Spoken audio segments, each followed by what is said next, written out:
టాటరా classic రెటినాలకు world class treatment ఇప్పుడు మన భీరంగూడలో American laser eye hospitals.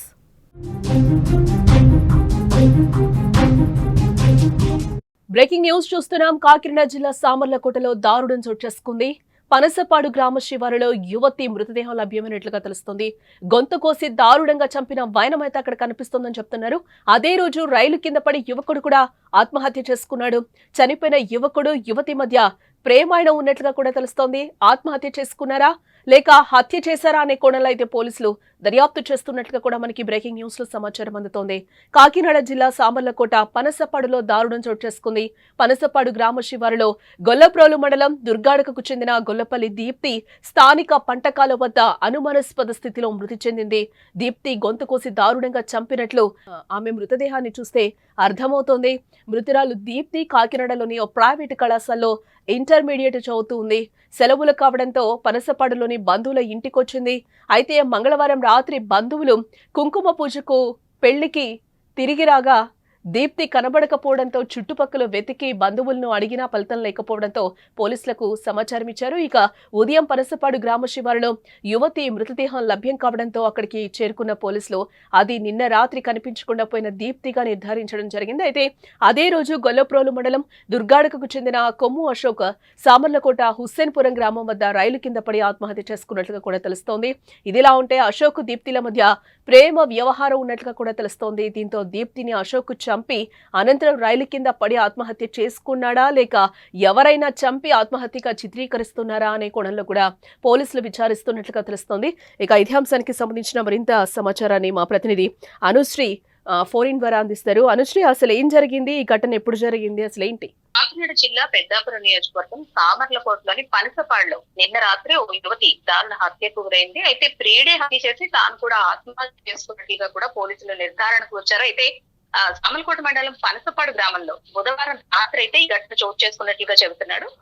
Panasapadu గ్రామ శివారు ఏదైతే గొల్లప్రోలు మండలం దుర్గాడు ఉందో ఆ దుర్గాడుకు చెందిన గొల్లపల్లి దీప్తి 17 సంవత్సరాల వయసు ఉంది. ఈమెకి పనసపాడులోని సుబ్రహ్మణ్యేశ్వర స్వామి గుడి సమీపంలో పంటకాలు వద్ద హత్యకు గురైందన్నట్టు పోలీసులు అయితే చెబుతున్నారు.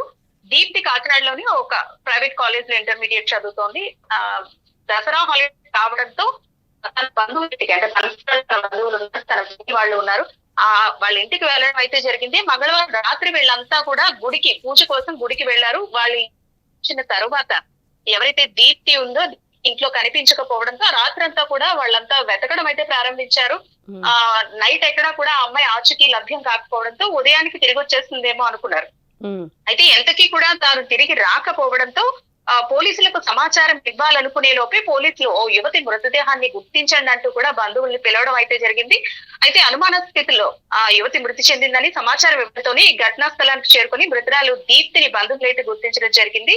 అయితే అదే రోజు మధ్యాహ్నం అంటే ఎప్పుడైతే బాడీ గుర్తించారో ఆ రోజు మధ్యాహ్నం ఈ సామర్లకోటకు చెందిన కొమ్ము అశోక్ 25 సంవత్సరాల వయసున్న కొమ్ము అశోక్ సామర్లకోట హుస్సేన్పురం గ్రామం రైలు కింద పడి ఆత్మహత్య చేసుకున్నాడు. అయితే ఈ అశోక్ కి దీప్తికి గత 2 సంవత్సరాలుగా ప్రేమ వ్యవహారం నడుస్తుందంటూ కూడా బంధువులు చెబుతున్న పరిస్థితి. ఈ నేపథ్యంలోనే తనను హత్య చేసి తీను ఆత్మహత్య చేసుకున్నాడా లేదంటే మరెవరైనా సరే ఈ అమ్మాయిని చంపారా అన్న అనుమానాలు అయితే ఉన్నాయి. పోలీసులు అయితే దీనికి సంబంధించి ఒక క్లారిటీ అయితే ఇంకా ఇవ్వలేదు. ఇది ఆత్మహత్య హత్య అనేది అయితే పూర్తిగా నిర్ధారణకు రాలేదు. అంటే అనుశ్రీ, మృతురాలి బంధువులు ఏం చెప్తున్నారు? గత 2 సంవత్సరాలుగా ప్రేమ వ్యవహారం ఉందని అయితే కొంతమంది చెబుతున్నారు. వీళ్ళిద్దరికీ ముందు నుంచి పరిచయం ఉందని, ఆ పరిచయమే వీళ్ళ మధ్య ప్రేమకు దారితీసిందంటూ కూడా చెబుతున్నారు. అయితే అతి చిన్న వయసులోనే ఈ అమ్మాయి ఘోరంగా మృతి చెందడం అయితే స్థానికులు అలాగే బంధువులు కూడా కంటతడి పెడుతున్నారు. ఇటువంటి ఘటన ఎక్కడ చోటు చేసుకోకూడదంటూ కూడా ఆవేదన వ్యక్తం చేస్తున్నారు. ఎందుకంటే అత్యంత పాశవికంగా గొంతు కోసి హత్య చేశాడు. ఒకవేళ నిజంగా ప్రేమించిన యువకుడైతే గనక ఈ హత్య చేసే అవకాశం లేదంటూ కూడా కొంతమంది చెబుతున్నారు. ఎందుకంటే వాళ్ళిద్దరి మధ్య ఎప్పటి నుంచో ఫ్రెండ్షిప్ ఉందని, అది ప్రేమకు దారితీసిందని, ఇంత ఘాతుకానికి పాల్పడే వ్యక్తి కాదంటూ కొంతమంది చెబుతుంటే తనను చంపిన తరువాత భయపడి ఎక్కడ దొరికిపోతానో అని ఆత్మహత్య చేసుకున్నాడంటూ కూడా కొందరు చెబుతున్నారు. అయితే పోలీసులు మాత్రం దీనికి సంబంధించి ఎలాంటి క్లారిటీ ఇవ్వలేదు. ఆత్మహత్య హత్య అనేది ఇన్వెస్టిగేషన్ లో తేలుతున్నట్టు కూడా పోలీసులు చెప్తున్నారు. అంటే అశోక్ పేరెంట్స్ కూడా ఇప్పటి వరకు ఎవరేం స్పందించలేదు అటు సైడ్ నుంచి? అనుశ్రీ, బంధువులు ఎవరు కూడా ప్రస్తుతానికైతే స్పందించడం లేదు. ఎందుకంటే ఇది ఆత్మహత్య అని కొంతమంది హత్య అని చెబుతున్నారు. ఎవరు మాట్లాడినా సరే ఇది పెద్ద ఇష్యూ అయ్యే నేపథ్యంలో, అంటే ఊళ్ళల్లో కూడా గొడవలు జరిగే నేపథ్యంలో దీని గురించి బంధువులు ఎవరు కూడా ప్రస్తుతానికైతే మాట్లాడే పరిస్థితుల్లో లేరు. దీనిపైన స్పందించే అవకాశం కూడా ప్రస్తుతానికి లేదు. Right right Anusri. ఎస్, ఇక ఇదే ఇష్యూకి సంబంధించి పోలీసులు ఏమంటున్నారు ఒకసారి. పోలీసులు రావాల సమాచారం ప్రకారం ఒక అమ్మాయి డెడ్ ఉందని చెప్పేసి ఆమె గోల్డ్ అని చెప్పి తెలిసింది. వెంటనే నేరస్థానికి వెళ్ళాము.